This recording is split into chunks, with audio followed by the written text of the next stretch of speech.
ਇਹਦੀ ਜਿਨਸ ਇਹਦੇ ਮਾਮਲਾ ਇੰਜ ਦੇ ਨੇ ਕਿ ਇਹਨੇ 12 ਮਹੀਨੇ ਹੀ ਫੁੱਲ ਦੇਣੇ ਨੇ।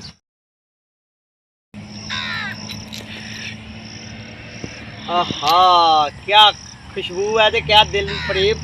मैं समझना कि 100 तो 100 बंदे ये खुशबू से दिल फरेब लगे।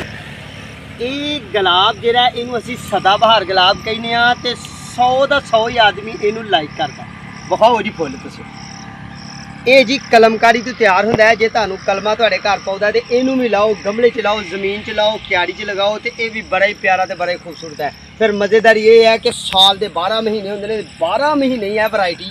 यह पौधा यदी किस्म यदी जिनस ये मामला इंज दे ने कि इन्हें 12 महीने ही फुल देने ने, कलियां लगनियां ने। ठीक है जी। तो यह व्यू तुहानूं करा रहे हैं। फिर गल यही है कि जुलाई का आखिर तो अगस्त का फस्ट तो जनाब मेरा कैमरामैन भी खुशबू का नज़ारा लै रहा, मैं भी खुशबू का नज़ारा लै रहा।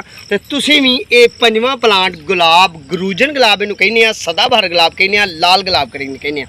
तो ये वैरायटी भी तुसीं लाओगे, पोर्च च ला लो, गार्डन च ला लो, गमले च लाओ, क्यारी च लाओ तो तुहाडा गार्डन का मामला सोहना सुथरा करनगे। तो मैं बाकी अपने गार्डन च अलहमदुलिल्लाह अल्लाह के फजल नाल ते बाकी सारे प्लांट ने, पर चंद एक तुहाडे नाल पेश कीते ने। ठीक है जी। आओ फिर चल कटिंग कर लो। तो फिर भी बड़ा बेस्ट है, फुल्लां वाला प्लांट है। तो मैं आखिरी गल ते आखिरी लम्हा तो जनाब तुसीं गल इंज करो कि जे तुहानूं मेरी वीडियो अच्छी लगी है तो चैनल सबसक्राइब कर लेना है तो बैल आइकन के बटन दबाना है तो जनाब दोस्तों नाल शेयर करना है। अगलियां पिछलियां वीडियो देखनी। मैं एक माली हाँ तो नर्सरी मैन है तो नर्सरी मैन के मतलब ही असीं गल करी दी है, अपने काम के मतलब ही गल करी दी है। किते पौधे की एयर लेयरिंग करी दी है तो किते पौधे की ग्राफ्टिंग करी दी है, किते पौधे के सीड लाई दे ने, किते पौधे दी कलमां लाई दी ने, कदी कदी जाके पौधे दी कोंपलां भी लाई दी ने।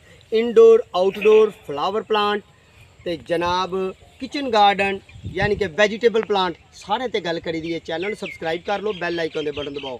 तो मैं दुआ करना कि अल्लाह पाक तुहानूं शाद रखे तो आबाद रखे, अपने मामला ते जिंदगी तुसीं राजी खुश वसो। साढ़े हक अंदर दुआ करो, इंशाअल्लाह दोबारा फिर मुलाकात होगी। उन्हीं देर तक अपने मेज़बान ते अपने प्यारे इम्तियाज़ माली नूं दो इजाज़त। अल्लाह तुहानूं शाद रखे तो आबाद रखे। अस्सलामु अलैकुम। अल्लाह निगहबान।